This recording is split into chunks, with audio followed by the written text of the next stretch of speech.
What's up, RotoGrinders? Dean here, Dean78904. That is my daily fantasy handle in the Fanduel in the Draftkings world. Playing a little early Mlb Dfs today. We did lose a game. We got a 6-gamer. We did have a 6-gamer on DK. That has now been downgraded to a 5-gamer. If y'all missed it, the Mets game. Mets are not playing baseball. They're not going to lose today. The Pirates not playing as well. Over on Fanduel, again, they have instead of a full 6-gamer, now a 5-gamer on DK. How that worked is they had a 3-gamer and then a 3-gamer. There was like 3 1 o'clock games and 3 4 o'clock games. Fanduel now has a. This is why we're on a little bit late. If you guys didn't piece it together, we're on a little bit late because we're going to take you all up the lock, obviously. An hour and a half plus, give or take, all the way up the lock when you include the Crunch Time crew. Crunch Time crew coming about an hour or so. But, the first game was downgraded. Therefore, the slates are pushed back. 1 o'clock is the first pitch, 105. You want to get all technical. Myself and Tasteful Tides, myself and Tim, kind of a 3-entry max, single-entry specialist. So we'll have a good conversation as far as, breaking all sorts of angles as far as this slate going down. And, Tim, I'm going to warn you ahead of time. What's up, Tim, first of all? How are things in your world? Everything good?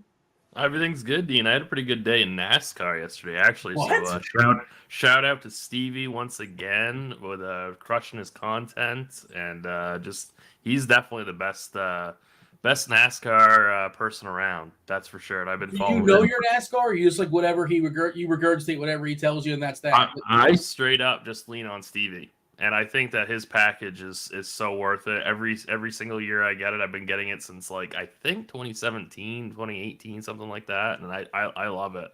And he's the only person I follow about NASCAR. I don't know anything about NASCAR, but yeah. I just lean on his package and I watch, and it's just it's very worth getting his. I mean, I know it's the end of the season, but for next year, definitely get it. Well, doesn't it start back up? I thought it starts up at this. I guess Super Bowl time is when it starts back up, right? Yeah, Daytona's in February. The Daytona 500 is the first race of the season, and it starts in February, I believe. So they take the next 4 or 5 months off. I didn't realize NASCAR takes off that much time. Is that right? No, I mean, I think they take off a couple months. Yeah. Okay. Yeah, I'm not positive, but I think last night was their first playoff race, and I don't know how many playoff races they do exactly, but I know they're getting towards the end of the year. Yeah, the chat is getting a kick out of my backdrop. Hedgehopper's not here, but he's here in spirits. Him and his mustache are looking over me. Had a little fun there with the old green screen. It's a Monday afternoon. We got 2 shows today. Got a little fun on the first one. I tried to make a different one work. Maybe we'll do a little cropping and figure it out for the late show later on today. What's up, everybody in chat? Hopefully everybody is doing all right there on the Labor Day. On Monday, you're enjoying yourself. I see Mr. Richard and Don Yeezy and Yisman. Don Yeezy, I was like a 13-year-old boy laughing at your complimenting Stevie's package as well. I let it go, but then you kept reiterating it. But I might have giggled a little bit, but I couldn't help myself. I was gonna say I'm gonna. What did you do as far as NASCAR? Did you put up like a 5 figures? How big was our sport? No, not quite 5, but close to 10. So close to 10 figures? No, close 10K. Yeah. 10 figures would be really impressive. I didn't realize that the lobby was that. Yeah, I don't think that'd be possible, Dean. There's some decimal points. Yeah. Involved. Yeah. If I goof here as far as the slate, so before the show, I was researching the early slate. I'm also writing the expert survey and doing rankings for the late slate. So my head is jumbled all over the place. I got both slates in my head. I don't know if you're doing content as well, but there may be a chance I goof and say a wrong player or a wrong team or whatever. I'm going to try to keep track of it, obviously. But my head's on 2 different slates is the point I'm talking about. But, of course, we care about the early slate and the early slate only. That's what we'll be talking about. 6:40 later on tonight, we'll worry about that one. But if I happen to say anything goofy, that is the reason why. We lost 1 game. We're down to 5. Give me the screenshot, man. And we're going to focus mostly on DK for what it's worth. If you guys have any Fanduel center questions, Fanduel, we lost one of the early games, so we're down to a 2-game slate and a 3-game slate. It is sort of weird where we're not going to have a lot of these lineups either. You can sort of guess what they're going to be, but we're not going to have a lot of the late lineups because they're 4 o'clock games, and possibly we get them before 1, maybe not. You got to assume Milwaukee's going to be throwing in an optimal lineup. They're doing their best to make the playoffs. So they're like a 50-50 shot right now. If you look at the 538 stuff, 45%. I was looking at it pre-show. Baltimore up to 23%. They're coming on strong. I'm not sure if they're going to be able to make up enough ground. Do you care? Are you following this at this point? Do you care as far as the standings? It matters. It's relevant at this point, I think, to some degree. Of course, dependent upon the team and the situation and all that. But do we care about standings right now? I don't know if we necessarily care for DFS purposes, but I mean, I know that I'm rooting for Baltimore. I think that's such a cool story. I don't think they're getting quite enough credit about how big of a story that is. They were projected to have 61 wins this whole season. Yeah. I mean, that's pretty wild stuff, and they're contending for a wild card spot. So, I mean, I think give all the credit in the world to them, just to be competitive after the years they've had in the basement. I think that's a really cool story for baseball. But like I said, for DFS, I don't think it's that big a deal. Yeah, I'm not a fan of a team as like a non-partial. I like to do my power rankings of like once the playoffs hit, these are the teams I want to root for as like an independent fan. And just I like baseball and yada yada. And Baltimore, if they happen to crack it, I'm sure will be one of the more popular teams to root for. And a lot of prospects are coming up, and the organization changed that they all of a sudden embraced math and analytics. And look at that, they're actually pretty good now. It's been a long time, like since like I don't know, Brady Anderson, Cal Ripken days. When was Baltimore like last good? I feel like they've been like in the doldrums forever. When was the last good season for Baltimore? I'm trying to think. Were you around for Brady Anderson, like in his 51 homers, whatever, 50 or 51? I mean, I was a kid, but I definitely remember him. Definitely. An anomaly outlier season for sure that a lot of people cite. Sweet sideburns, too. Don't sleep in those sideburns. That was a big sideburn era. Yeah, that's a good call there, Dean. I forgot about those. Yeah, super. They were that was like the days of like I think Beverly Hills 90210 with like the Luke Perry sideburns. I think that was Albert Bell on that team. He was bad on Baltimore. Albert Bell, Joey Bell was best on Cleveland. He was on Cleveland. Okay. He signed a big contract with Baltimore, but he was never good there for what he might have had like one good season, but it was a bad overall contract. Yeah. Yeah, Don Easy saying in chat, talking about the Cal Ripken years. I feel like that's the last. If only we had a machine to type this in. When was the last time Baltimore had like a 500 record? Feels like it's been a while, but maybe we'll check that on the fly. Kind of, sort of, something. According to Jonathan, it wasn't too long ago. I guess Baltimore was decent. Maybe I just forget this. Last time they were in the playoffs. I'm going to check that in a second. We got the Google. We got the Bing. We'll figure it out. All right, so now we're down to 5 games. We lost the Mets, we lost the Pirates, and whatever you guys, if you want to talk FanDuel, by all means, throw those questions out in chat. We're happy to entertain all questions in chat. Take you guys all the way up to the lock. Of course, we're going to yield to the crunch time crew in about 50 minutes or so. I believe it's, I think it's Will, Chief Justice, STL Cards, and Dave Potts. CheeseIsGood, 2-time millionaire winner. Potts, right? He's pumping out the content. He wrote both slates up already. He was up early with his coffee and his bagel for sure. So we have Kevin Ghostman on this slate, and he's like not amazing from a strikeout perspective, but something that I always do, and I don't know if you do it as well. And of course, I dig into the plate IQ stuff as well. But I like to sort of sort the entire slate and look at in columns and what's the one guy, then the next guy, then the next guy. And Ghostman, his K rate's not amazing. It's good at 28.2%. But on this slate, it's very good in comparison to his contemporaries. The next guys are Michael Wacha and Jamison Tyon at 20.1, 20.2 respectively. Chris Archer, Feltner, Hauser. Nobody strikes anybody out outside of Ghostman. So, like, by comparison, Ghostman looks so much better. Of course, he's facing those aforementioned Baltimore Orioles. But, like, he is going to be popular by default, if no other reason. He's a good pitcher too. He's not this amazing strikeout guy, but I think that's one of the first decision points you have. And I'm going to guess that you're going to lean in. I'm leaning in on Ghostman as well too. It's a hard time seeing his, we play 3 entry max, we pay single entry stuff. And if I'm playing 50,000 field person, I suppose, then you can get to the conversation of like not playing Ghostman and, or, playing the Baltimore side. But, to me, it's a pretty easy decision point, especially on DK. We got a roster 2. I'm going to have Ghostman, and that's that. Yeah, there's just one kind of important wrinkle with that, and that's the weather.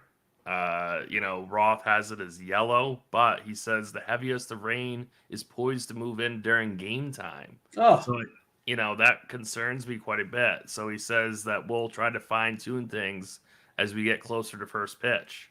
So that is vitally important because you could have another situation like Max Fried yesterday where he pitches flawlessly and then gets removed after 5 innings, 4 innings, something like that because of rain. So just pay attention to that because that is going to be huge. I want to copy and paste. Not to cut you off, I apologize. I wanted to copy and paste Roth's article, but I was telling you guys beforehand I'm signed into my wrong YouTube account. I don't like multi-account, but whatever. I'm in the wrong one, but I can't copy and paste and drop stuff in the chat right now. Who can do things on the fly? But I'll go ahead and read it for the people. We have time. See what Roth has to say.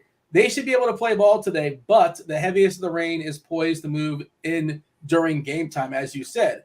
I'm just reading and regurgitating what Roth has to say. Of course, you can check out RotoGrinders.com/weather/MLB. You can read this at your own leisure. I'm not sure how they will handle it. Late start, in-game delay, play through it. Those are all possible outcomes, but postpone seems extreme for the amount of rain they'll see. We'll try to fine-tune things as we get closer to first pitch. Like he's probably going to update this. If not that, he'll be on Twitter. And I'll keep an eye. Roth, of course, super active on Twitter. If you're not following Roth on Twitter and you're playing Mlb Dfs, what are you doing? Like, honestly, that's like the first person you're supposed to follow way before myself, way before Tim. Yeah. So just like you said, there is some caution there. That was wild, by the way, the Fried thing, because I'm sure you saw this. It was after it was 4.5 innings, but the Atlanta was ahead. They were the home team. So that game could have been official. They're up 2-0. They could have just ended the game. And he had a complete game.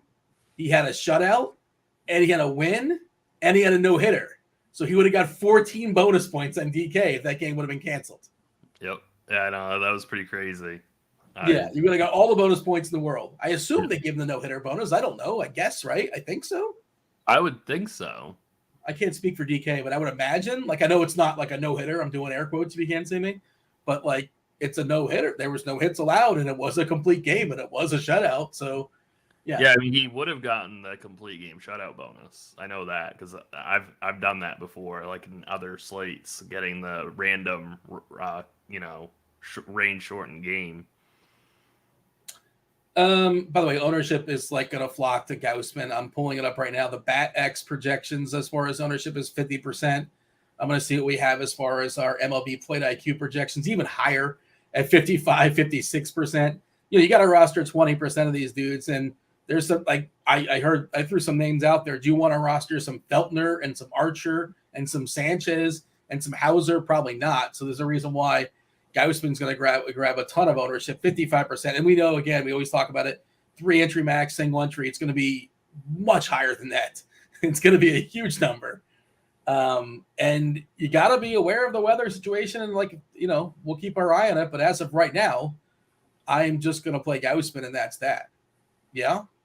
Oh, definitely. Like, if weather allows it, you should be all in on Ghostman. There's no question about it. He's by far the best player on the slate. Best pitcher on the slate. He's under 10K. That's easy. I mean, that's if weather allows it, you're rostering him, and that's that. The Orioles made the playoffs in 2016 when they lost the AL. Oh, they're in the wild card. Does that count? But I don't remember being that close. But they lost the wild card game in 2016. So okay, I'm sure I watched it. Don't recall. Just kind of blocked it out. So next man up, and we're looking at Jameson Taillon at 41%. I feel better about Jack Flaherty at 7.2K. I'm curious to get your take on this. They were in the 2014 ALCS. Oh, man. Again, just totally forgot. Good for Baltimore. Feels like it's been longer. So amongst Taillon and Flaherty and Waka seems like egregiously overpriced.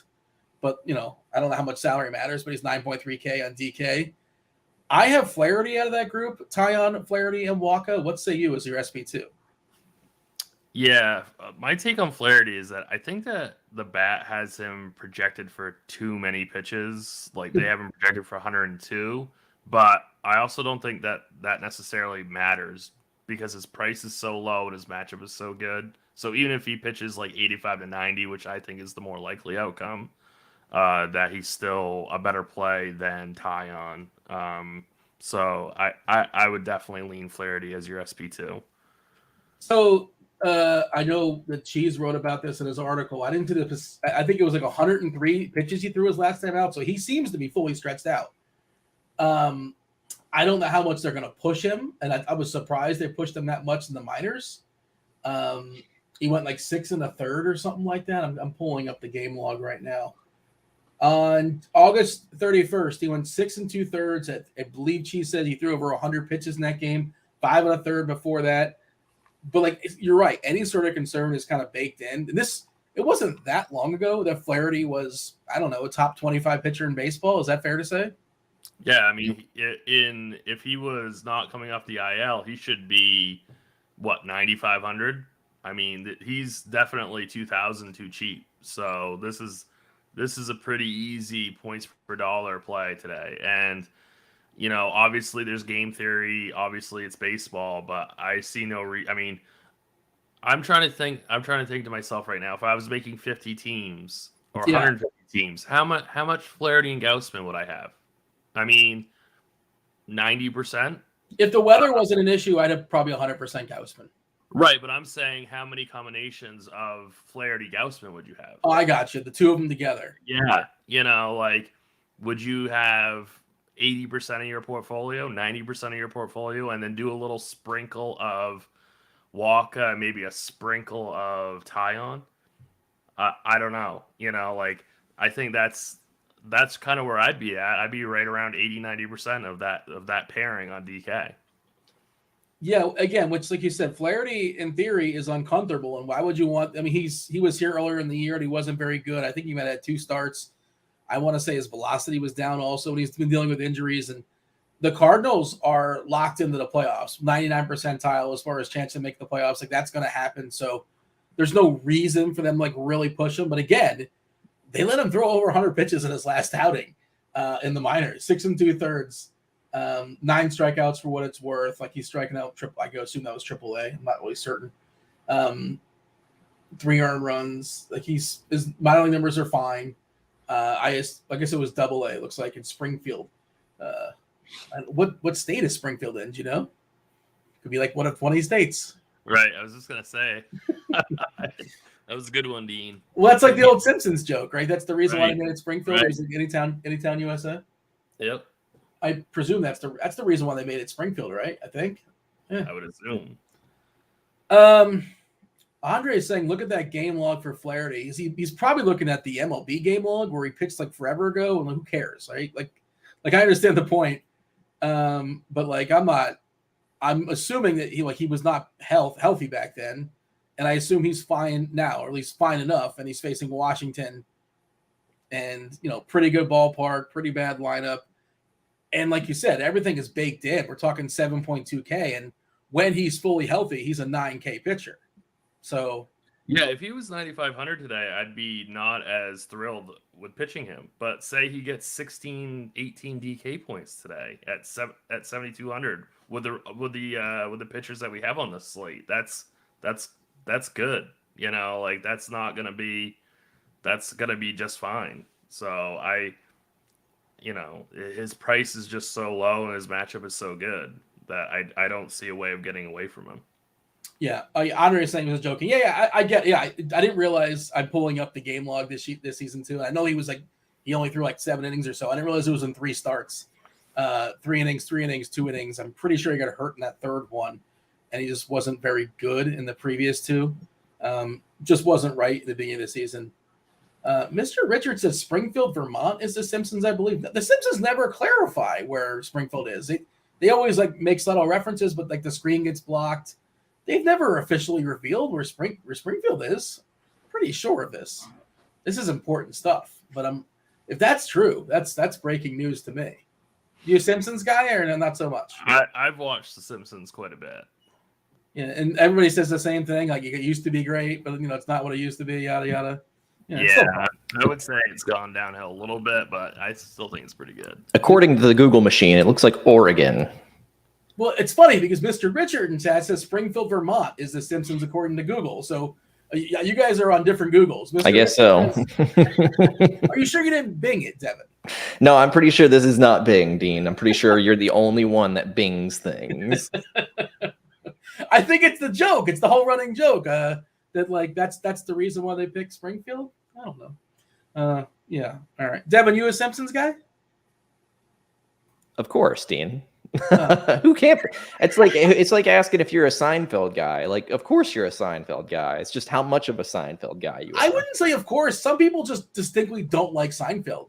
I think that's a bad example, Devin. I think that is out of spite. I think people do that alternative. It has nothing to do about the humor quality of the show. You think people just spitefully why? Like, it's just because everybody talks about Seinfeld and they're all like, "I'm not going to be that guy." You know what? I hate Seinfeld. Just to be a contrarian, you're saying? Mm-hmm. Yep. All right, that's interesting. I agree. I agree with that take by Devin. By the way, I think they do it so that they're not part of the crowd. Everybody. I think Seinfeld is like not humor for everybody. Like, it's not universally beloved.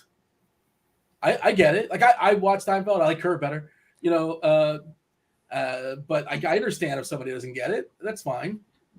It's one of those things though where, like, if I watch it for a long, like if I binge the whole thing, I'm like, all right, yeah, it's not my favorite right now. But if I haven't watched it in like a year, I go back and watch like the Soup Nazi episode. I'm like, oh, Seinfeld's so good. Why don't I watch this? The same thing happened last night with Arrested Development, Dean. I watched that for the first time in a long time.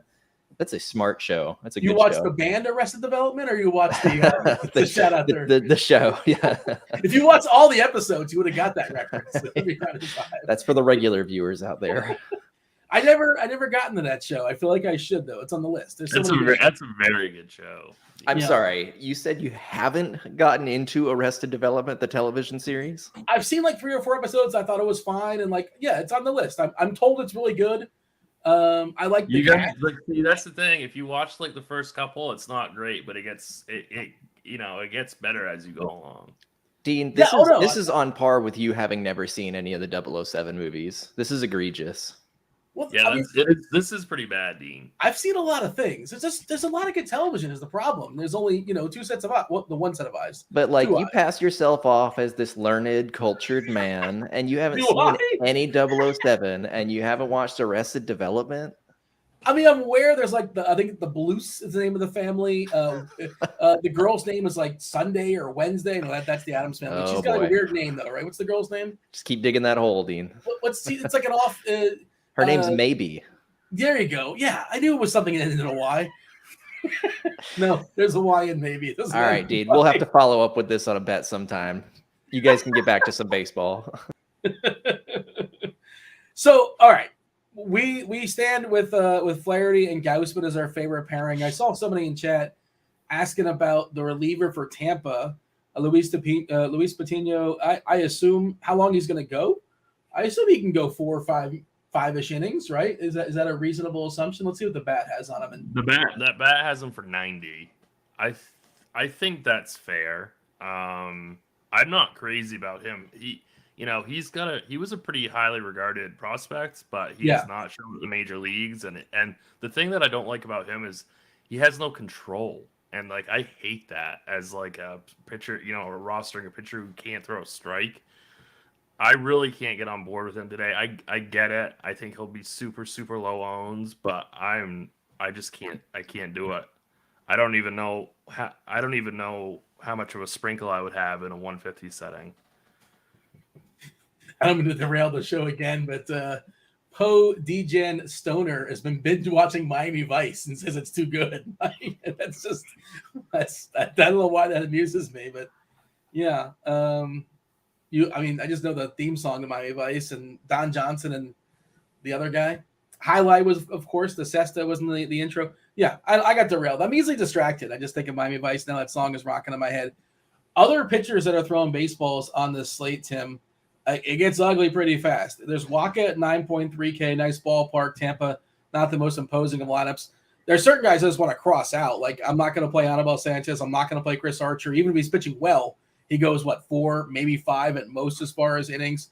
I'm not throwing either pitcher in Coors Field. Oh, yeah, it's a Coors Field slate. We kind of sort of buried the lead on that one. Feltner versus Hauser, I'm out on both. And, you can kind of work backwards and kind of cross guys out. There is Mike Bauman, who's throwing baseballs tonight for Baltimore today. I guess it's the first half of a doubleheader. He's getting the ball in the first game. Not a huge prospect in their system. I was looking at him before the show. Big boy, like 6'3", 6'4", or so. Maybe 15, 16 in their personal power rankings, the updated, throughout the year, at least according to MLB.com. He has decent numbers in the minors, but he's not like this uber prospect. He's 26, so he's 26-year-old throwing against like 20-year-olds basically. I guess he's in the mix. He's ahead of a lot of the other guys I mentioned, but I'm probably not getting there. And maybe it's a mistake, but I'm probably sticking with Ghostman and Flaherty. And if Ghostman gets scratched, all of a sudden I'll have Tyon knocking on the door. And I don't really want to pick on Toronto with Bauman, but I hear you.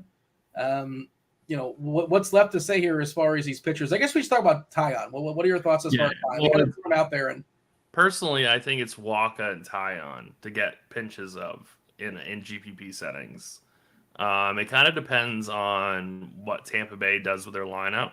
I would like to see more lefties than righties because Wacha has pretty extreme reverse splits. But I think Wacha is fine for tournaments. I think Tyon is okay. It's not a very good strikeout matchup for Tyon, who already has below average strikeouts. But I think it's a decent run prevention spot for him, and it's a pretty decent price. So I think that you could pitch Tyon, but really it's just those 4 pitchers for me. It's a ton of Ghostman, a ton of Flaherty, and then some Wacha and some Tyon. Man, if Archer wasn't like horrific, I would think this Yankee lineup is bad today. There's no LeMahieu, there's no Rizzo. Like Marwin Gonzalez is awful. Like Castro's like fast, but you can't still first. IKF is pretty terrible. Cabrera, I think, is more of a glove. This rookie they brought up. That's a bad Yankee lineup. Of course, it's top heavy with Judge and Stanton, and I'm told Josh Donaldson can still hit baseballs, but that's kind of few and far between as well. Torres leading off for New York for what it's worth, but that is a good call, Dean. I mean, he is 6,100, but I mean he's not great, and they won't let him go anyway. Like he never goes 3 times through, or even I don't think you can they don't give him a chance, right? The 3rd time through, and but the thing is, that's not really a deterrent for me because his price is so low. He doesn't really need that much of a ceiling, but it's just I don't know. Maybe you could add him to the pool, but I think that's a real stretch. Taking a peek here at the chat, Darren says, Angels a good stack tonight. My pitcher is Andrew Heaney. It's funny. I was saying before, I'm going to get tripped up on which slate is what. That's the night slate. We'll be talking about that later. But I did just write up Mike Trout. Like Mike Trout's going to be really popular, facing one of the worst pitchers in the slate. Trout, as bad as you may think Trout's been this year, by his standards, he's the 2nd highest ISO in all of baseball, right behind Judge. Platoon advantage. Alexander gives up a ton of fly balls, does not strike anybody out. The problem with the Angels is that lineup gets inept pretty quickly. But, for sure, I like the Angels stack them much. I'm going to fully stack them. Andrew Heaney. Are you going to be on later, Tim, today? Or you let me know? Who am I with later? Any ideas? I don't think it's going to be me. Yeah. Heaney's in the mix. He's in the mix. It's like McKenzie. It's Heaney. It's Blake Snell. Those are the big 3 for me. But, yeah, we'll have more thoughts on that later on. And somebody was just asking about, people are kind of jumping all over the place. Somebody was asking about the pitcher for Houston that's throwing baseballs tonight. What about Hunter Brown? Jose is asking about. Again, that's on the night slate. And he's really cheap on DK, and I think he's an interesting SP2. We'll give some further thoughts. He was really good in the minors, top 70 prospect in all of baseball. So, and he's like 5 or 6K. I don't know how deep he's going to go, maybe 4 or 5 innings, and he's not fully stretched out. Maybe 4 or 5 innings or so his last start. But, if you need a salary saver, he's probably the best one on the slate. And yes, Mr. Richard, if y'all are joining us late, letting people know that the Mets game has been postponed, and that will be why the slate has been pushed back as well. We got the Crunch Time crew going about in a half hour or so Very first game on this slate is Toronto, Baltimore at 105, then Minnesota, New York at 105, and then it's kind of split up, right? And there's 3 games, kind of a back half of a doubleheader within a slate. You got the Milwaukee, Colorado game, Washington, St. Louis, Boston, Tampa, kicking off about 3 hours after that. You think we're going to get anything as far as lineup-wise or roster, ownership? And are people going to be waiting or just kind of like, let's just play these guys that are officially in? Or, they're just they'll figure it out as far as lineups. I guess my question is ownership going to be affected by 3 games not having lineups most likely as the 1 o'clock games kick off, or we don't care about that? Well, I think that's a valid point on a different slate, but given the fact that Milwaukee's going to be so popular and they're going to be on the later half of this slate, I don't think so. I think people are just going to wait for the Brewers lineup and then just jam in Brewers, and then if they find something weird with the Brewers lineup and want to pivot to St. Louis, they can do that also. So or Colorado. So I don't, due to the specific timing of these certain games, I don't think that's going to be an issue today. Anything else to say as far as pitchers? I threw out Bauman. I gave my thoughts on him. I guess you just didn't. You're just sticking to the 4 guys, and that's that, right? Yeah. And again, we're going to keep an eye on what Roth has to say weather-wise, and I assume he's going to be either updating that article or tweeting it out. Devin, let me know if you happen to catch anything from Roth, if he is telling the people what's going on there. Because again, Ghostman, the chalkiest of pitchers, pretty clearly. The best pitcher pretty clearly is in a somewhat, I don't want to say dicey, but just a game we want to keep our eye on. Let's give a refresh to the article and see if it's changed. It's still yellow. So, again, maybe nothing's changed or maybe Roth is working on it now. We shall see. Give me the summary. Somebody just tuned in late, Tim. We got to stretch because we're here for an hour. You know what I mean? Give me the summary as far as how you're handling pitching on this early slate. I would be very, very heavy on Ghostman and Flaherty as your pairing on DraftKings. If you want to spread out a little bit, I would go to Tyon and SB2. You could even do like a Ghostman Waka if you really want to. But I think limiting your pool to 4 pitchers on DK is the best play, with a very, very heavy emphasis on Ghostman and Flaherty.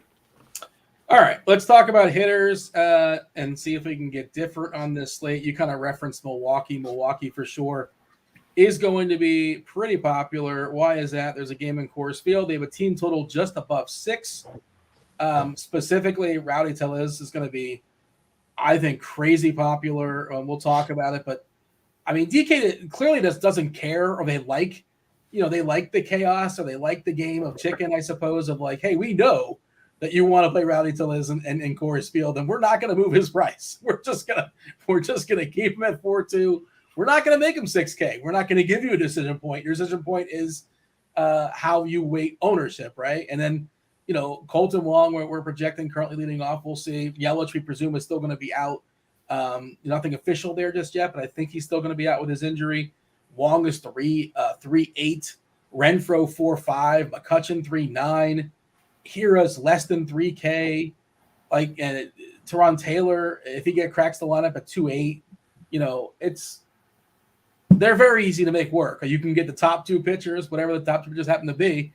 They're not amazing, but the best 2 that you want, and the Milwaukee stack, and still manage that pretty easily. How are you handling, before we kind of go around the horn, give our fair plays position by position, how are you handling Milwaukee and how popular they're going to be? Yeah, they're going to be so high owned today. It's my first lean is I honestly think I'm going to fade them and play St. Louis. But it's, that's obviously super risky because it's 100 degrees in Coors Field. I was looking at the slate and I'm like, is there any way that I can get away from Milwaukee other than just playing game theory? Everything lines up for Milwaukee to have a massive game today. So it's tough. It really just depends on your appetite for ownership, chalk, whatever you want to call it. It's going to be tough. See, it's just when you get to these large field GPPs and you want to finish in the top 1%, it's pretty hard. It's going to be hard to do that with a Milwaukee stack today. You're going to have to be really, really perfect to win all the dollars. If you're playing cash games or you're just looking to like min cash, I have no issue with playing Brewers. But if you're playing like a 150 max type setting, I think it's gonna be pretty hard to, it's just tough to, hop those, going from 30th to first, something like that with a standard Milwaukee stack. You mentioned the weather. I pulled up Kevin Ross Weather Edge tool. 33 game sample is not a massive sample size, and this is where I yield to the fire emoji. It's 97 degrees. It's got a fire emoji. In 33 games, though, there's a decrease of homers by 16%. I don't care. That sample is not big enough. It's also Coors Field, and it's got the fire emoji. And even runs are kind of up by a pinch at 0.9%. I assume it's a better, I think that minus 16% is a little bit misleading. The sample's small, and that's not one of the. If I'm not playing Coors, it's not because it's a downgraded homers. No, it's a different reason, right? That sample is just too small for me. Yeah. So I wouldn't use that as a factor in your decision today whether you want to play Milwaukee or not. It's very simple today. They are gonna be so popular. Do you want to fade the chalk, who was in by far the best spot today? Tampa lineup just dropped. Margot leading off, Arozarena, Peralta, Ramirez, Paredes, Betancourt, Walls, Chang, and Siri. Waka's reverse splitsy, right? Is that why Margot's? Yeah, that's what I was saying. That's actually a bad lineup for Waka. So, yeah. The Tampa Bay did the right thing there and concentrated most of their lineup on righties, which is smart. So that's a slight downgrade for Waka. Why not? I saw something in chat saying you could mini stack Milwaukee. You don't have to play 5 guys on Milwaukee. You could play 2 or 3 if you want to. Is that something you're considering? I know you mentioned the Cardinals. Obviously, you can't play 8 Cardinals. We'll talk about them, but maybe have Milwaukee as your secondary team. Yeah, that's fine. I mean, you can play Milwaukee however you want to play Milwaukee. Just understand that there'll be no sneaky pieces of Milwaukee. Every single person on that team is going to carry ownership. Even Tyrone Taylor. I mean, everybody's going to be owned on that team. Yeah, I mean, unless something goofy comes in and it comes in after 1 o'clock, which I assume their lineup's going to drop after 1 o'clock, but you still have plenty of flexibility. There's 3 other games going to manipulate stuff. If they have a guy to nowhere leading off, you could kind of figure it out, I suppose. You mentioned St. Louis, and we love St. Louis against lefties, but the next best thing, I think, if they're not facing a lefty, is all those power righties facing a reverse splits righty in Anibal Sanchez. So I like that call, and I assume that's part of the thinking there. Of course, the ballpark's not great. The weather's not spectacular there today, but Anibal Sanchez he's barely hanging on, man. Good for him for sticking around, but it's almost he's close to that 18th hole, I believe. Yeah, I mean he's got 16% strikeout rate, a 10% walk rate, and he is hugely reverse splits. So, I mean, I know that we never want to have the Cardinals against righties, but this is, like you said, this is not your standard right-handed pitcher. And they're just such a stackable team. Like Nootbaar and Donovan are super cheap, and then you have these super expensive pieces like with Goldie, Arenado, O'Neill. So the stack is just so easily playable, which I know that you could say that about Milwaukee, but they're going to come in at a fraction of the ownership. So it's definitely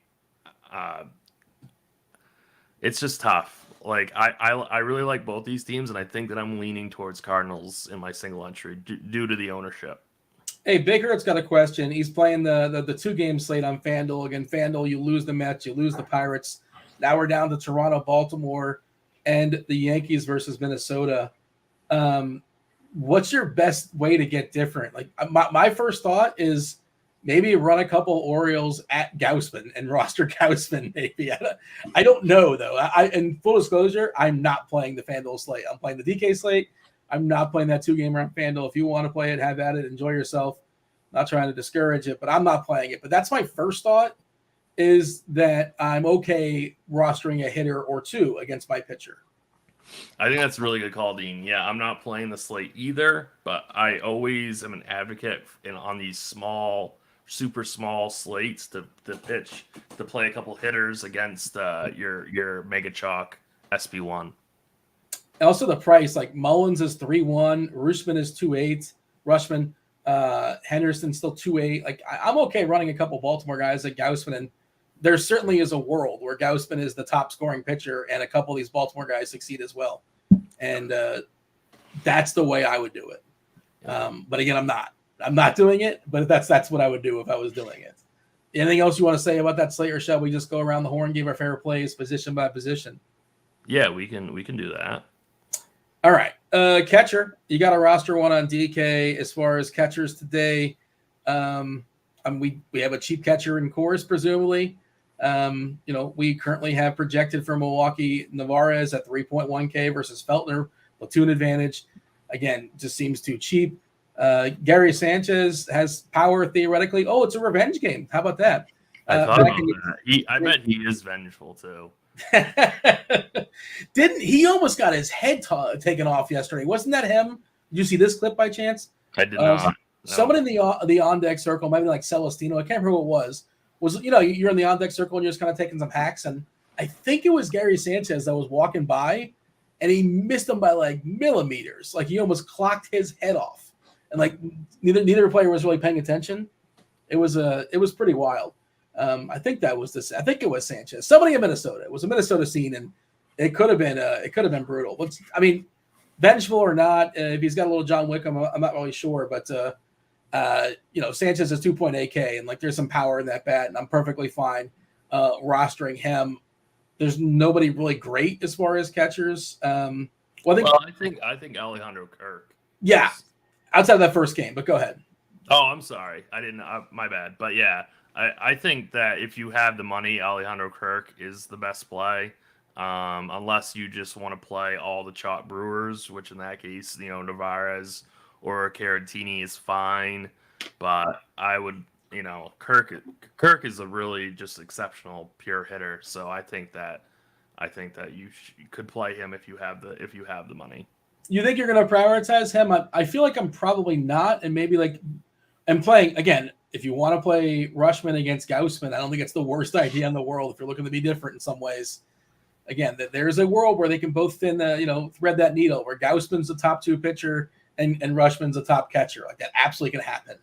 And skill-wise, he's one of the best, skilled catcher, obviously, on this slate. You got to pay for him as well. But anything else here of note? Do you think you're going to, in your single entry, your 3 entry max, do you have the money to spend up on a Rutschman or Kirk, or you're more likely to save here?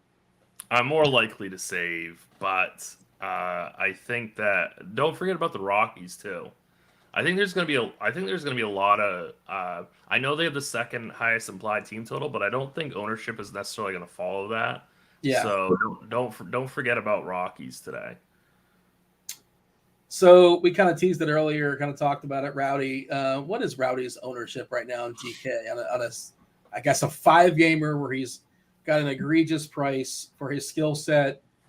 I'm going to guess he's probably the highest projected raw points in base. Yep. He's projected right now a tick more than Aaron Judge. Again, the matchup, the ballpark, not that Judge is not the better hitter amongst the two, but we care about today and today only. And these are raw, median projections in baseball, and they both can get 0 and they both can get 35, obviously. But we got Tella's slightly, just a tick ahead of Judge. 25% is the ownership, by the way, which to me seems a little bit low.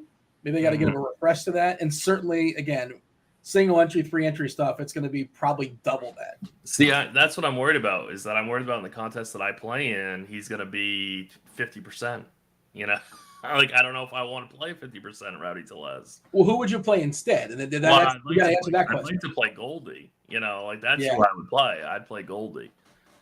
I would play Goldie. I would play Tyler O'Neill instead of like Renfroe. I would play Arenado. You could just play Goldie and be a little different, though, right? Like, isn't Goldie almost that's enough? Like a 2v2. You know what I mean? Like, because he's going to get, I'm not looking at it, but maybe 7-8% ownership because the price is expensive. Right. It's good.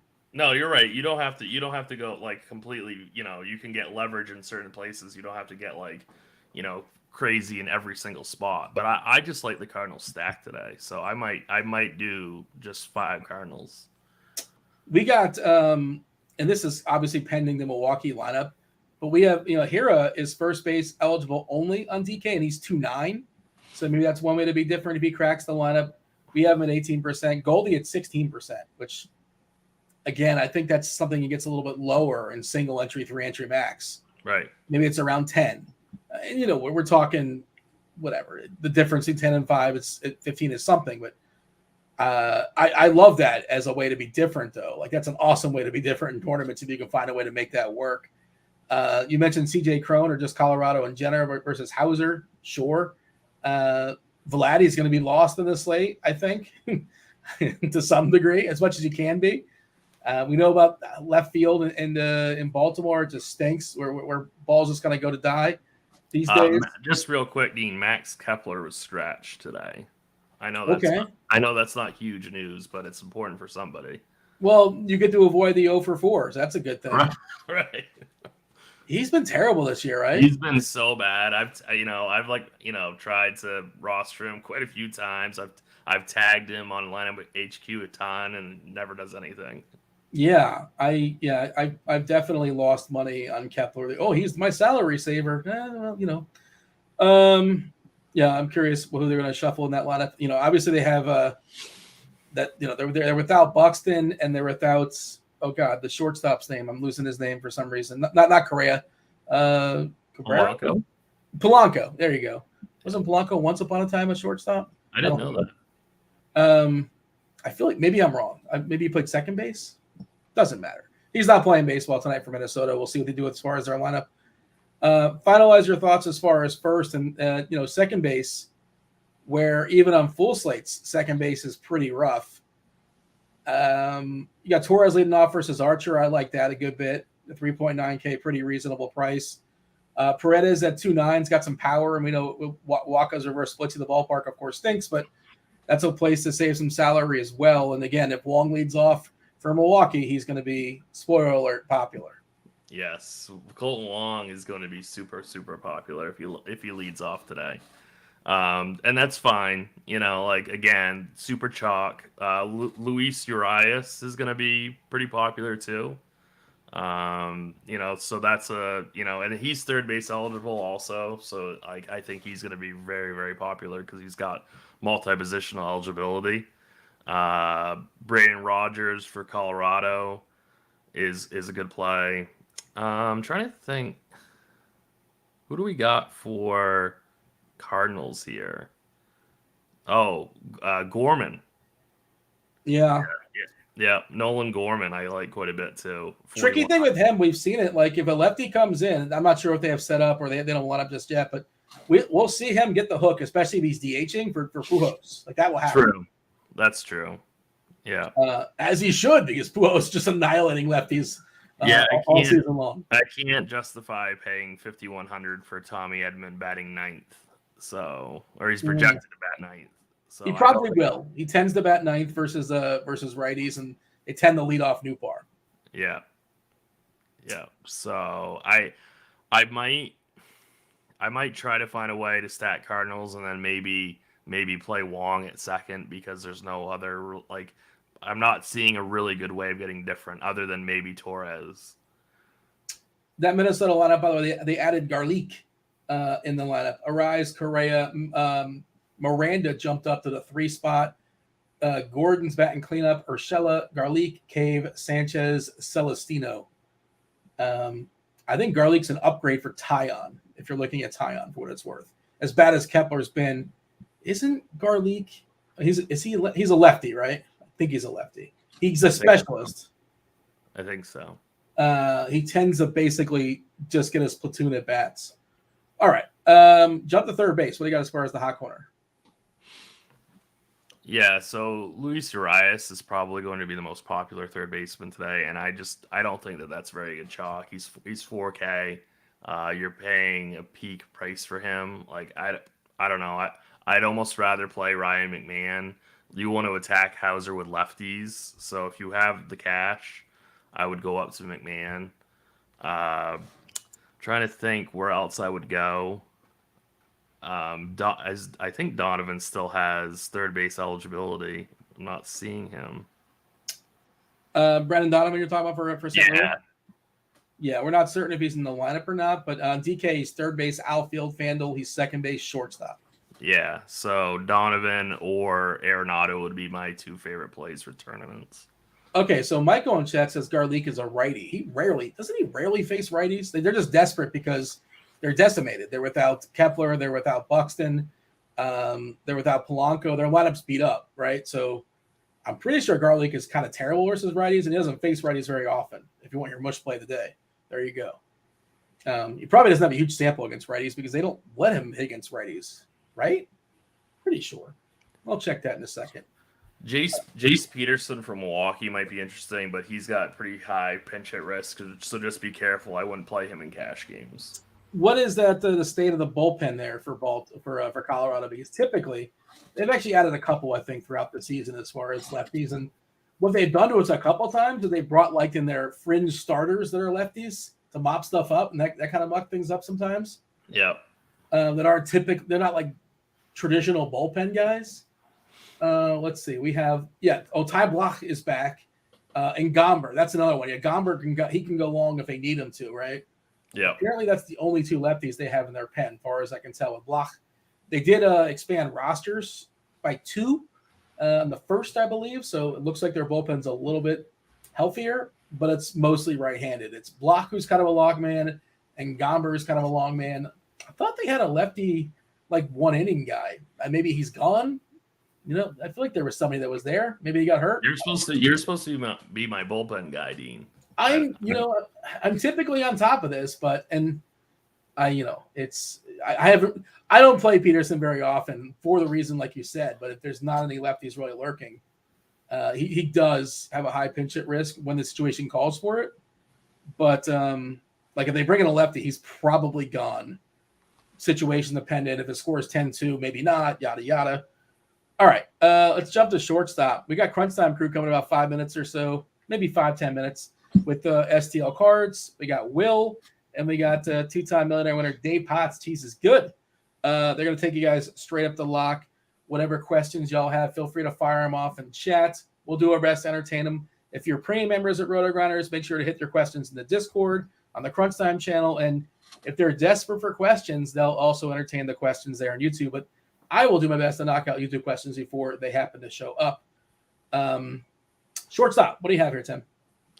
Yeah, Willy Adames, I think, is really the strongest play for cash games. I think I'm going to pivot to Paul DeJong, as gross as that sounds, but I'm just going to try.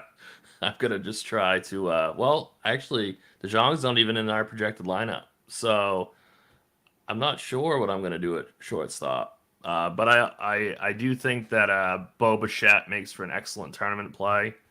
And he's right around that same price as Adames. So I think that's like, you could maybe stack some of the cheaper Brewers and then one off Bichette, just to make like a different type of stack. But it's really going to be Adames. It's Bichette. And if DeJong does make the lineup, then I think that I'm going to play him in my Cardinals stack. I guess they would have Donovan play shortstop, right? I'm trying to think. That's what we're projecting. Looks like Donovan will be their shortstop. It all depends on if they're going to roster Corey Dickerson or not. And we have Corey Dickerson in our projected lineup, but I'd rather see them have DeJong in there.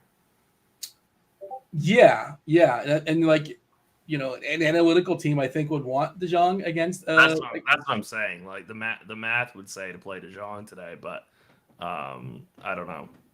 Yeah, we'll wait and see how that goes. And again, that's the kind of stuff you got to pay attention to as far as what's going on. And we'll keep an eye on it, I suppose. Lineups will sprinkle on through, probably dropping after the 1:00 games. We'll see. Jump to the outfield. What do you like as far as outfielders tonight? I know this isn't a hot take, but Aaron Judge is in an amazing spot today. So I'd rather kind of go more for tournaments. I'd rather go more stars and scrubs in my outfield, like pay up for Judge and stay away from that kind of mid-tier Brewer range where you got Renfroe and McCutcheon right around 4K. I'd rather go to, say, Judge, and then Newt Bar. If you don't want to play Judge, then go like O'Neal and Newt Bar as part of your Cardinals stacks. I just think that it's going to be ownership is going to be very, very heavy. Like we've said repeatedly, kind of in that mid 4K area for the Brewers. So if you pay up for like say Springer or Teoscar Hernandez or something like that, you're going to be very, very different. MB on chat says, who are the Brewers' go-to bats? I mean, it's Renfroe, Adames, and Tellez, probably the first three. McCutchen in the conversation? Yes, those would be the three best. Yeah. I pulled up. I was curious about Garlic. Let's see. 204 ISO this year versus righties. That's pretty good power. Small sample, only 58 at-bats. Like I said, they don't let him play against righties too often, but strikes out a good bit, 22.4%. If you stretch it back to last season, he's distinctly worse. 280 WOBA's pretty bad, 25.5% as far as striking out. Not very patient, and a 170 ISO's fine, but not spectacular. Again, slight. I think it's an upgrade for Tyon with Garlic in there as opposed to Max Kepler. And just another thing about the Brewers, they're not like in a set it and forget it type spot. Like we don't know about Yelich right now, so he could very well play today, and that would definitely change the complexity of that stack. I think he's taking batting practice, so he's not like he's not on the IL, and they were saying that he might return for the series opener in Colorado. So there's a possibility. Is the IL still a thing this time of year, or they had the call-ups? Would they throw him on the IL? Because this is kind of the point where he's missed 4 games, right? If he doesn't play today, they would throw him on the IL. I'm not sure about that, but I do know that he's been taking batting practice. So I don't know. I think he's pretty close to returning, and it wouldn't shock me if he returned today. According to Andre in chat, who probably saw something on Twitter or a beat writer, Yelich is in supposedly. Now I've not seen a lineup just yet. Yelich is 4-4 for what it's worth. Oh, I hear. Is that Will? I hear some rumblings in the background. The Crunch Time crew is, they're ambitious. They cannot wait to talk. No, I cannot wait. I've been waiting to chime in here for 5 minutes to yell at Tim. What do you want to yell at him about? So, humor me. This is not a knock on you, Dean. I know I give you because you had that argument with the batting average guy one time. Pop quiz. Who leads the major leagues in batting average since the All-Star break? Is it a rise? It's not a rise. I have no idea. Oh, hold on. It's got to be. Is it somebody that I've trashed in the past? I mean, this isn't. I'm telling you, I'm knocking Tim, not you. Oh, Tim, who do you make fun of? Who did you just call out as being terrible? Oh man, I don't. You guys got to go back 5 minutes. So Corey Dickerson leads the major leagues in batting average since the All-Star break. Now stop. I'm not taking anything back. He's not going to sustain the BABIP, which is ridiculous, but he's like 7th in WOBA as well.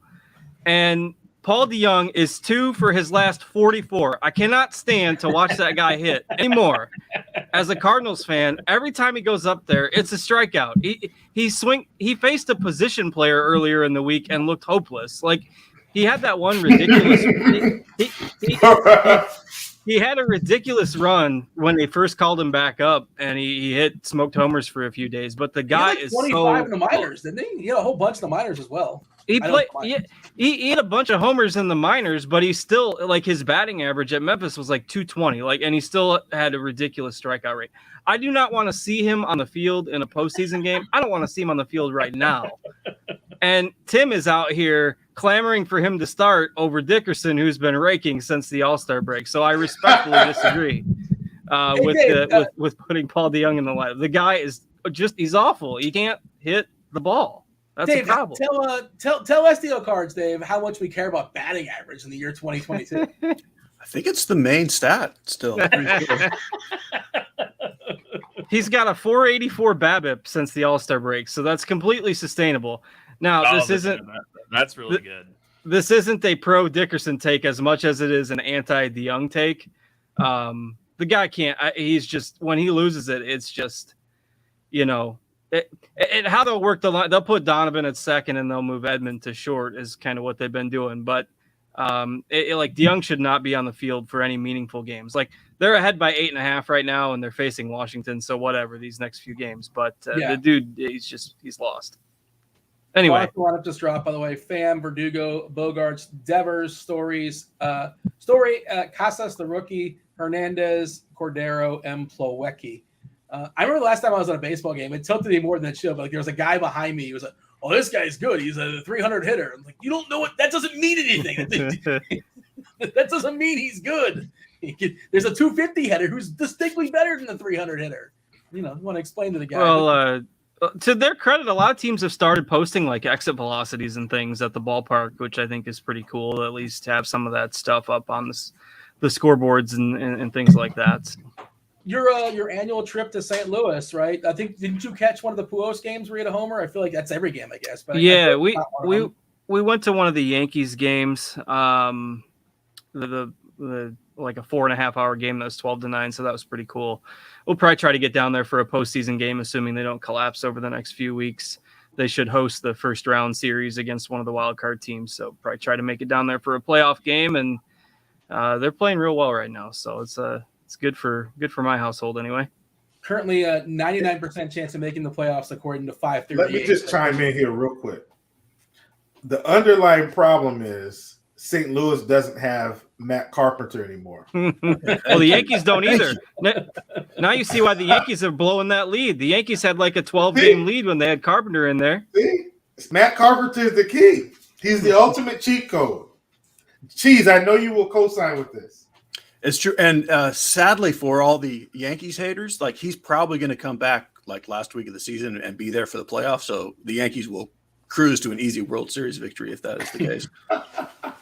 Dave and Will, you guys going to Braves playoff games? You guys are both Braves fans, right? I'm pretty sure you are, Dave. Yeah, we'll definitely go to Dave, we got to at least go to a couple, which I think now, I think we're a game back on the Mets, aren't we? I think we're just a game back. Like, this is getting real exciting. It's I haven't looked at what the schedule is for the Mets have the easiest schedule in baseball the rest of the way. I was looking at it yesterday. So I wasn't sure on that. It's really a joke, but they just lost to Washington. So you guys got that's the thing. Does it matter? Yeah, a little bit, but that should be a good race down to the end. They got Timmy Trumpet though, so he's the wild card. That is true. As a fan of not a team of just baseball, like they move up the power rankings as far as teams I'm rooting for. I just want to watch the Timmy Trumpet, like the entrance, and that moves the needle for me. It's an incredible entrance. Did you see, Dean, what the Braves did yesterday? The Braves had a really long rain delay, and they had the Mets game on the big screen. And when the Mets lost to the Nationals, they played the song in the Braves stadium, which I thought was a pretty cool troll move. Yeah, and I saw the guy they basically came out and said like it's the Mets song, the closer song. I'm losing his name for some reason, but Edmond Diaz. Yeah, they basically made a point to say like that's his song and nobody else should be using it, which is interesting. I just want to know, like, you tell me, Dave or Will, how would they get? They have to up the game in the playoffs. They've already but they've already brought him out for a midseason game. What else do the Mets have planned? Like for the World Series, theoretically, the Mets for the World Series, they have to up the ante as far as spectacle. They'll have like a full like marching band full of trumpets, and then he'll come in and absolutely blow it, and it'll be fantastic. Not blow the trumpet, blow the game, or both.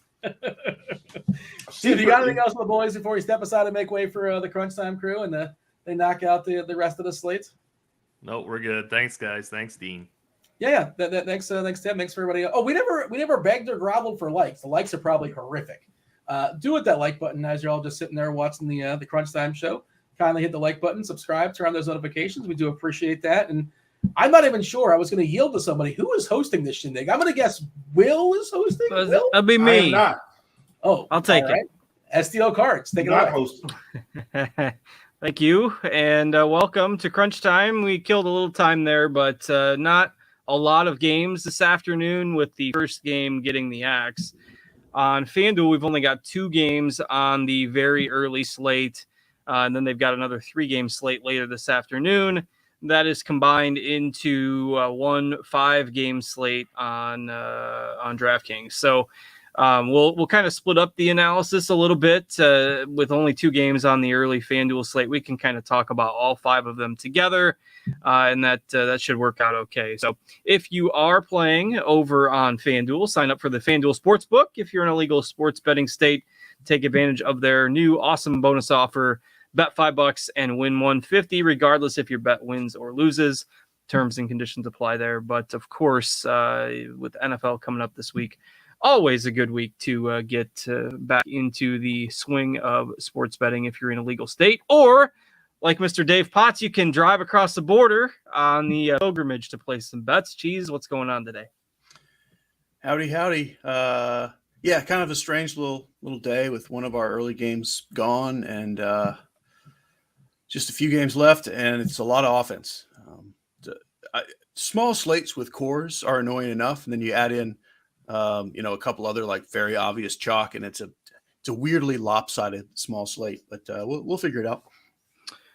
Yeah, definitely agree with those thoughts. Not a ton of pitching this afternoon, and some fairly high totals, particularly with Coors back in the mix there. So we've got Will Priester alongside as well. Will, what's going on? Nothing much, man. I'm actually I was getting my midday lunch in during our pre-show, and some leftover Chinese, which is very important because that's actually what I'm having for lunch today. Will, leftover Chinese. Yes, see, we're brothers from another mother somehow. Braves fans, leftover Chinese.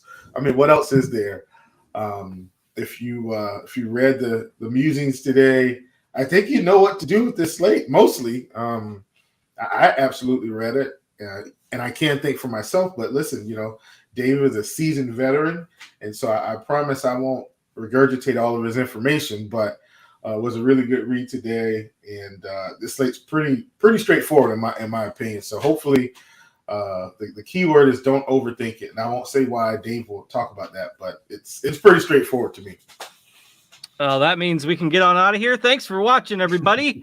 Enjoy the rest of your Labor Day holiday. That's just kidding. We'll take you through it here over the next. Let's see what time we got locked. 12. Let's see, 1:05 Eastern. So got about 25 minutes to get through everything here, and should not be an issue with the shorter slate. So let's start at pitcher. And Cheese, you mentioned not a lot to love today. So what are we digging out of this mess? Yeah, so we'll mostly talk about the DK slate where we have all 5 games and kind of point out which ones are on the 2 different FanDuel slates. Basically, Kevin Ghostman is just like all alone at the top, and really easy to fit. I think on there's really no reason not to play him. It sounds like the weather is okay enough that you shouldn't really need to factor that in your decision. It's not completely without any chance of a delay, but I think just play Ghostman. I personally have 100%. I would have more if they would let me, but they will not. Because the stuff below this, Flaherty seems like he's going to be the chalk, and maybe even super chalk, which is I'm playing him even more than that, and I hate it. But what else are you going to do? Like, Jameson Taillon just isn't that good. Michael Wacha is expensive, and Patino is not that good, and he's expensive. Is this huge question mark with Flaherty. He threw 102 pitches in rehab, which is remarkable. I would have guessed he would have thrown 80. I still don't think they're going to let him throw that deep, and I don't think they should, but I don't think it matters. Like, 5 innings of an even close to normal Flaherty against Washington, to me, it is the SP2 ahead of Taillon. What I'll say is if salary's no thing, I would play Wacha ahead of him. But as it is, just play Ghostman. And to me, I think you play mostly Flaherty with Taillon. If these ownership numbers are correct and Flaherty is double the ownership of Taillon, you can make a bigger case that Taillon should be the guy. But I don't think he's good for DFS. He's plenty real life okay. But I'm most playing Ghostman Flaherty. Yeah, it's wild to me that the highest projected owned pitcher has thrown 8 innings all season. It's wild. Yeah. He but that's the nature of the slate, and he did get over 100 in his last rehab start. But when they brought him back the first time, he looked terrible. So really curious, mainly from a fan perspective and how the Cardinals are planning to set up their playoff rotation. This is going to be kind of an audition over the next few weeks to see what Flaherty has left, because this guy was their ace a couple years ago, and their opening day guy right there with Wainwright. So, but from a DFS perspective, it makes me nervous to target him. But the one thing I want to obviously there point out, if you're playing that second FanDuel slate where Flaherty's 89 and Walker is 95, I do lean Walker there. The heavy on Flaherty thing is more DraftKings with the salary. Yeah, if you're playing both sites, you can hedge it a little bit. You can play Flaherty on DK and Walk on FanDuel if you want. That strategy works. Will, what are you looking at for pitchers? Kevin Ghostman. That's pretty much it. I think for me, I'm rolling Ghostman and I'm going to put the bats in, and whatever is left, I'll figure it out. And that probably means I'm going to end up with Flaherty. Just because he does feel safe. Hear what I'm saying, not what I'm not saying. If I end up with Chris Archer, I still may play him. I haven't seen Flaherty go past 100 pitches in an actual Major League Baseball game since last year, and so I'm really concerned that he may get to 75 pitches, which may mean 4 innings if he's pitching badly. That's just my read on. I haven't found anything that suggested he was going to be, just a full go. Like he's definitely the best, and this is going to be a Dave term. He definitely has the best skills outside of Ghostman. I'm just not sure they're actually going to let him go that deep. They could. I'm just I'm a little on the fence with what his pitch count will be today. So I'm locking in Kevin Ghostman, and wherever I end up after that is solely going to be dependent on how much salary I have after the bats. Now, if I'm stuck down here with like Adrian Hauser or Bauman, then clearly I'll make some adjustments. Like I'm just not playing those guys. But if I end up with Archer's probably going 4 innings. Just does he not give up 5 runs today? Can he get me 12 fantasy points? Maybe. And that's kind of the read I have on it, because the pitching slate, in my opinion, is really bad. Yeah, it is. If you want the super YOLO play, it would maybe be Feltner against a Milwaukee team that has looked really, really bad lately. That's the YOLO. You're building 75 lineups and you want to sprinkle them in some, and you're looking for something a little different. But that's not the safe play, or probably even the sane play. If you're looking for safety, you're not going there. So, all right, let's move to the bats, and I'll start with you on this, Will. What offenses are standing out to you this afternoon? Well, initially, I was actually going to have a lot more interest in the Mets, but they are off the slate. I don't think you have to overthink this. I definitely think Milwaukee is, despite their struggles, I definitely think they're at the top of the list.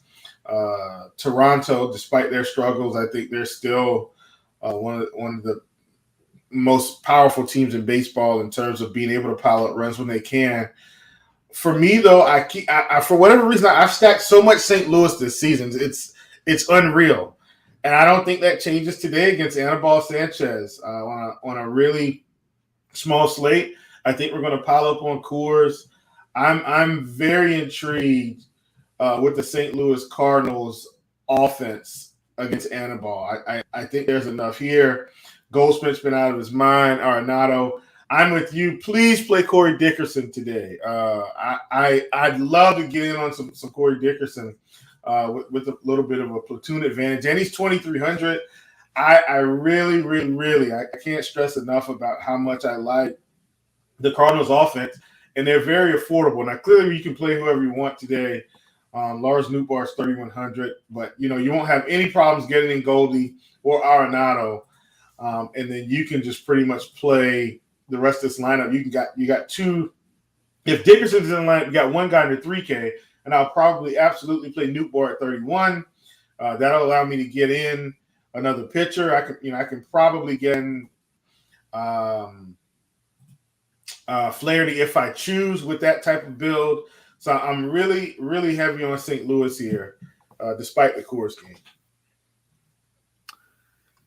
Yeah, and their lineup isn't out yet, so obviously keep an eye out in case there are any surprises. Right before we came on the air, Max Kepler got scratched for the Twins. I'm not sure if they passed that along at the end of the last show or not, but just in case you've been doing other things or you're kind of watching and half paying attention to the lineups, Max Kepler did get scratched for the Twins, so make sure you get him out if you had him in your lineups.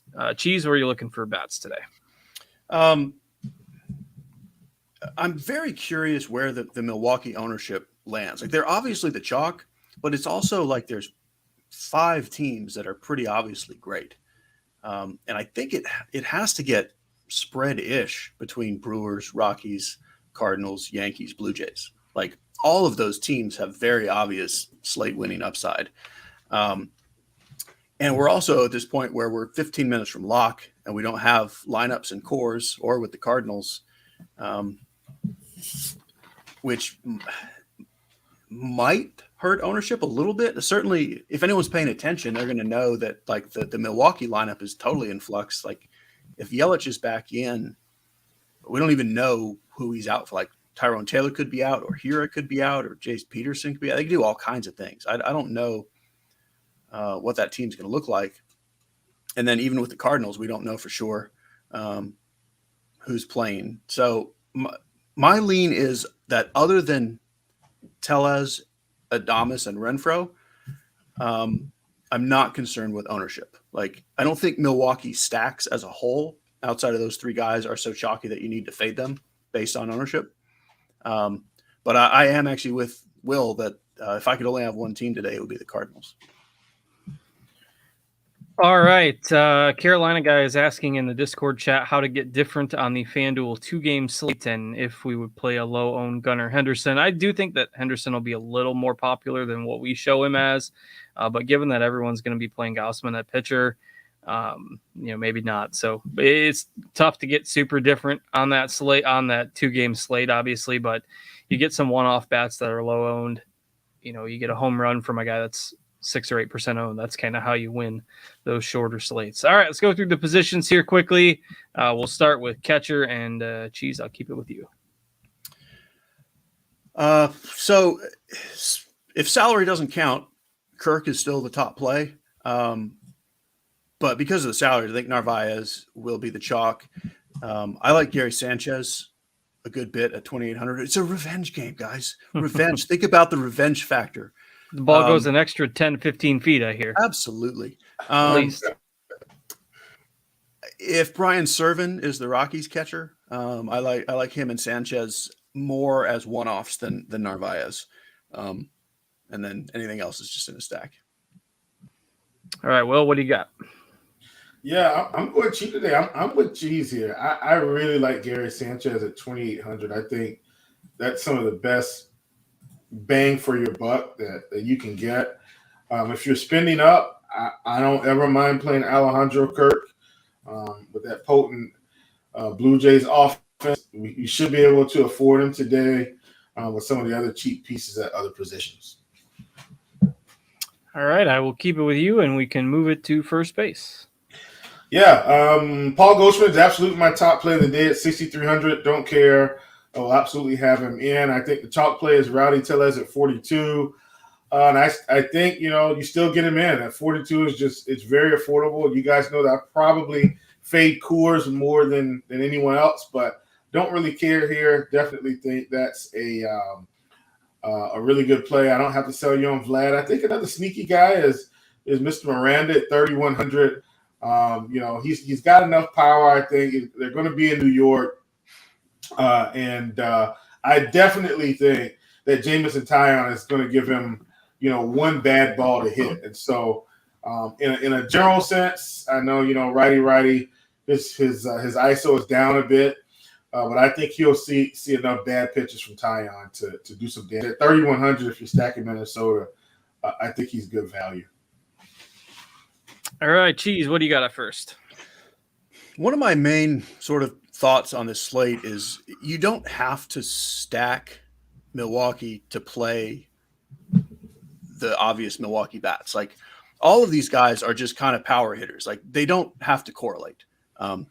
Tellez or Adames or Renfroe in particular, any one of them could hit 2 home runs and Milwaukee just score 3 runs overall and, stacks are dead and that guy wins. Like that's the kind of team they are. That's what they do. So I am fine eating Tellez chalk.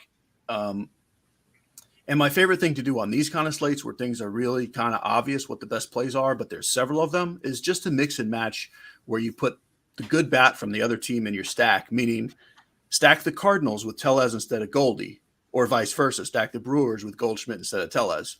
You keep the big upside stack with the big upside bat around it, and you're different, and you win. Congrats. And we can all go genius home. intel.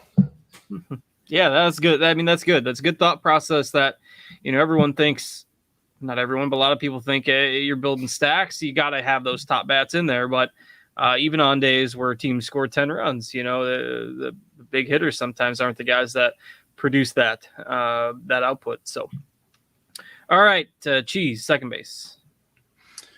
Okay, so just in general, and today and any day, I don't love Colton Wong chalk on his own. He's the exact opposite of Tellez, where I only want him in stacks. I don't want him on his own. I would rather play Nolan Gorman. I would rather play Gleyber Torres. I'm just happy with Kevin Biggio at another $1,000 savings.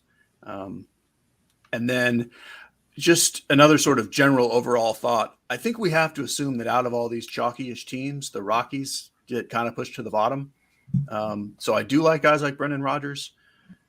But he's priced up enough that I would rather just play Gorman or Torres or even Biggio, assuming I need the salary.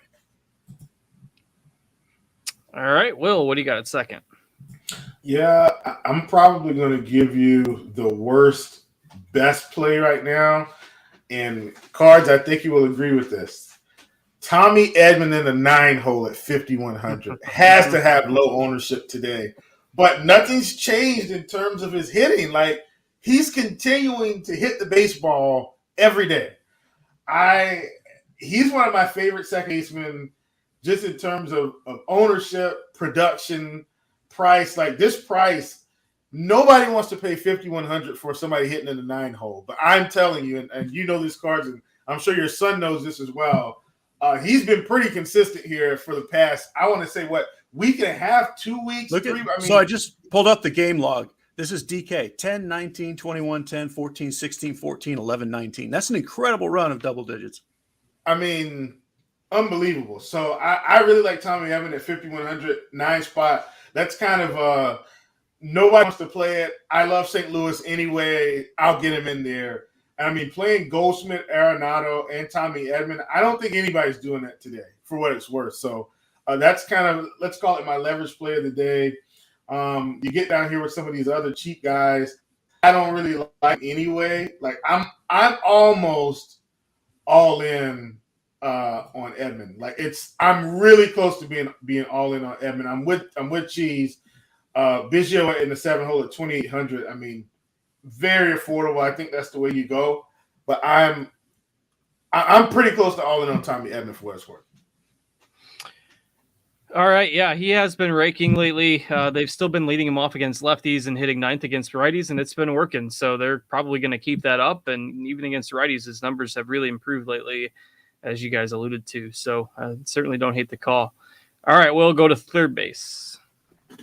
Yeah, third, I mean, no secret. I really like Arenado. Don't hate Devers here, as well as 6K. Donaldson should be able to poke one out on Archer, who I'm sure is going to get erratic. Even though I do think Archer has slight value today at pitching at the 6K mark, 6,100, I think. Donaldson's got enough power to hammer one home here. I think Paredes at 2,900 is another guy that I don't hate. Michael Walker, man, is just continues to be a magician. Going to keep the ball on the ground a little bit, but at 2,900, I don't hate him. Gio Urshela, In the 6-hole, 2,700. If you're playing Minnesota, any type of stacks, I definitely think you get him in there as well. All right, Cheese. What do you got at third? Jace Peterson gets kind of the Colton Wong business where, he's popular because he's cheap and he's from Milwaukee, but I don't love him. I think this is definitely, if you can spend up. Chapman, I think, is another guy that just gets kind of lost in the mix and can hit the 2 home runs. Ryan McMahon, like, we're showing ownership on Colorado. I'm not sure I really think that happens. So I'm probably a little higher on Colorado. All right, I'll let you move to short. So here's where this is back to the Rowdy Tellez thing. Adames is a guy you can play regardless of Brewer stacks or not. It seems like Bo Bichette should be forgotten, but he kind of probably won't be just because there's only so many pivots from Adames. I don't think anyone's really playing Red Sox. I prefer Correa to Bogarts if you're trying to be different than those two. And then we have the Tommy Edmond thing again. If you want to play Gorman at second, play Edmond at short, you can do that here. I like Oswaldo Cabrera as the cheap guy. And that's pretty much what I like. All right, Will, what do you got at short? Paul DeYoung at 3,700. I'm just kidding, Cars. That was for you. I'm definitely with you. If you can get Edmond in there, get in there at that spot as well. Bo Bichette at 52. For sure, I'm in. Carlos Correa at 53. I think I'm spinning up at short today. I don't really think I'm going down too much, which I'm pretty much spinning up at a lot of spots. So clearly, you guys probably know what I'm doing. I'm going to be really cheap in the outfield, and that way I can get some type of a respectable pitcher in there or not. All right, go ahead and move to the outfield then, Will. Yeah, Corey Dickerson, 2,300. Lars Nootbaar, 31. Those are going to be probably my favorite two as long as they are in the line. I don't hate Lourdes Gurriel at 4K. I know he's in the 8 spot. I don't really care. Definitely think he's a guy that can get the job done as well. I don't hate Peralta at 3K today. I think this is another. He's been hitting fairly well overall since he's been in Tampa Bay. He's another cheap guy that I really like. I don't mind Nick Gordon against Tyon. The team as a whole, clearly, one extra strikeout now with Kepler out of the lineup. But if you're Minnesota, Nick Gordon, I think he's in the 5-hole. Yes, at 27. He's another guy that I really like. Jake Cave down here at 2K. Like, if you're not stacking Minnesota, or if you're stacking Minnesota, I like to, and I don't do this on purpose, but sometimes having an odd stack, like a 1-3-5-7 or a 2-3-5-7, a 5-7-9-1, like stuff like that. When you've got these cheap bats and you're trying to get these other expensive bats in, it really does help your case. So while Jake Cave will strike out some, he's got enough power at 275 so against Tyon today. And I've already talked about the fact that Tyon is going to give these guys a bad pitch or two at some point. Jake's got enough power again. So I really like him. Bottom of the order, that feels like my claim to fame today, playing all the bottom of the order guys. But these guys have been hitting. I like them a lot. And Cards is doing the muted thing, but he is talking to himself and enjoying it.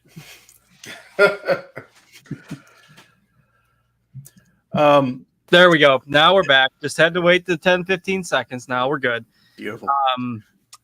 You had mentioned Cave there, Will. So somebody had been asking, JMVP had been asking in the chat, DK single entry question, Gorman and Cave or Torres and Dickerson? I think I want Dickerson over Cave for what it's worth. Yeah. I mean, if ownership thing, I can see Gorman and Cave being a lot lower owned, but I said Torres and Dickerson also. All right, Cheese, what do you got in the outfield? Yeah, most of the same stuff. Like, obviously, Judge is the pay up if you want. If you have money, you want Judge. Renfroe will be chalk. If Yelich is in, he'll be chalk. And then the names your cards that Will mentioned, the cheap Cardinals will be chalk. I like Jake Cave. I like the two, again, waiting on the Rockies lineup. They've got these two rookies, Toglia and Bouchard, who are both basically free and both have power. So those are my favorite get different with cheap outfield plays.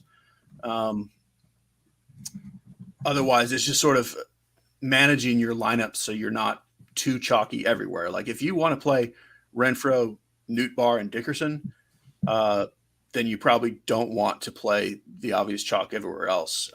But you can play plenty of chalk somewhere in your lineup. I mean, it's a small slate. There's only so many things to do. But my favorite outfield build is Judge plus cheap. All right. And Achilles had asked Cheese, DK Cash, Donovan and Nootbaar, or Peterson and Bouchard. I would Donovan Nootbaar.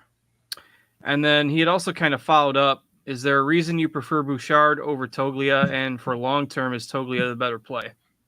If that's a dynasty thing or what? Yeah, I mean, it's a total toss up today. Like I put Bouchard because he's $200 cheaper. The only reason I kind of put him first is he is a little bit more of a fly ball hitter, which is the one thing I want against Hauser. But yes, Toglia is a little bit better prospect than Bouchard. I don't have any real strong lean between the two of them.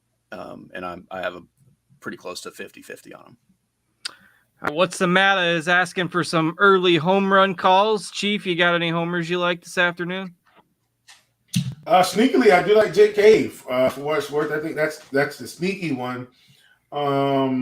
Non-sneaky, really like Paul Goldschmidt today.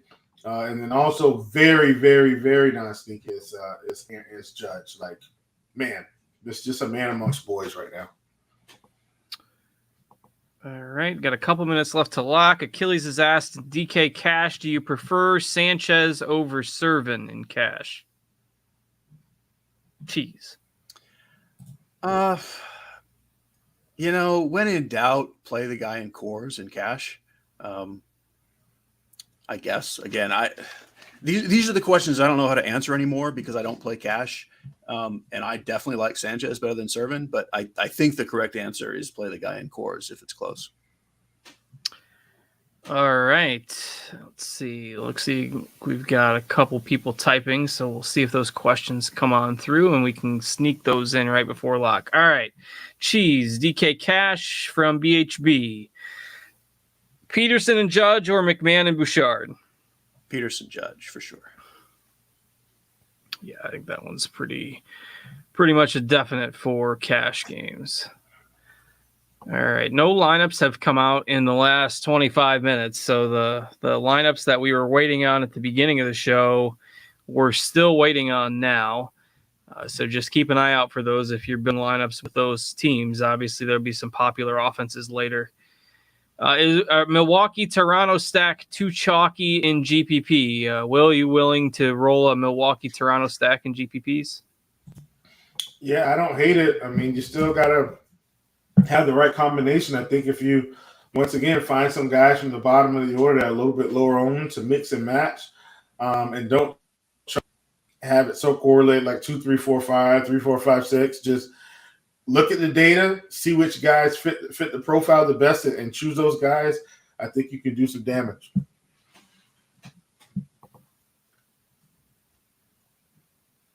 All right. And let's see. He also asked if Springer was okay as a one-off. Certainly think that's fine if you're looking on a Toronto one-off to round out your lineups today. And with that, we've gotten through all the questions and we have hit the lock. So again, keep an eye out for those lineups that might be coming out later. That would be, I believe, 2 cool lineups, and the Cardinals are the primary ones that we're waiting on. And all of those teams have fairly high totals today. So let's see, what do we got? We've got the complement of shows for the evening slate as well. So it looks like we've got Will pulling double duty today. So we got Dean and Will, and then Roth, Cardi, and TJ on crunch time after Dean and Will on GrindersLive for the evening slate tonight. So get your day started with some of these afternoon games and then bring it on back this evening for another dose of Grinders Live and Crunch Time here on RotoGrinders. Thanks to Will and Cheese for joining me. I am Justin. Thanks to Devin for producing behind the scenes for us as well. And we hope you have a great Labor Day holiday, everybody. We will talk to you later this evening with our evening MLB shows. Take care.